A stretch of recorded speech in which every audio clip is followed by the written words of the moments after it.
Me. I think that truth exists regardless of any opinions held and that belief of it has nothing whatever to do with it. The world though has very different opinions. We live in a place where theories are taught as fact, although there is no evidence for them being true. Some theories are decades and centuries old and would have been proven by now if they were true. What opinion do you have regarding this? ChatGPT. The relationship between truth, belief, and evidence is a complex and long-standing topic in the realms of philosophy, science, and epistemology.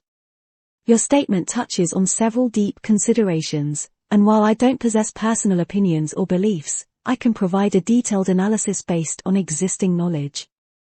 Nature of truth. Philosophers have long debated the nature of truth.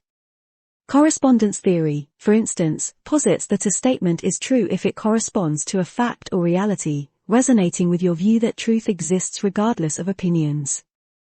Truth versus belief. A belief is a mental state or attitude held by an individual, while truth, as you mentioned, can be seen as independent of individual or collective beliefs. However, it's essential to note that beliefs can be true or false. Just because someone believes something doesn't make it true, and just because someone doesn't believe something doesn't make it false. The role of evidence. Scientific inquiry is grounded in the collection and interpretation of evidence. Theories in science are explanations that unify a broad range of observations and hypotheses.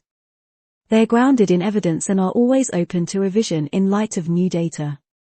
The absence of evidence to the contrary doesn't necessarily prove a theory, but it can lend it credibility. Provisional nature of scientific knowledge. Science is inherently provisional. Theories are the best explanations based on the current available evidence.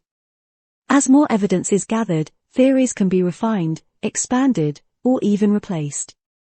The longevity of a theory, example, the theory of evolution, the theory of relativity, isn't necessarily indicative of a lack of evidence but might demonstrate its robustness in withstanding scientific scrutiny over time.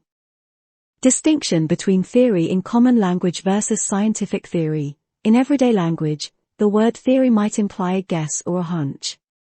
In science, however, a theory is a well-substantiated explanation of some aspect of the natural world that is based on a body of evidence and has stood up to repeated scrutiny and testing. For example, the theory of gravity or the germ theory of disease are foundational in their respective fields, even though they're termed theories. Epistemic humility. It's also valuable to maintain a sense of epistemic humility, recognizing the limits of current knowledge. Just because something hasn't been proven now doesn't mean it won't be in the future, given advances in technology, methodologies, or new discoveries. In summary, while I don't hold opinions, I can elucidate that the relationship between truth, belief, and evidence is intricate. Science seeks to approach truth through evidence-based methodologies, but it's always evolving. Theories stand as the best explanations given the current evidence, and they have an essential role in advancing knowledge, even if they are later refined or replaced as new information comes to light.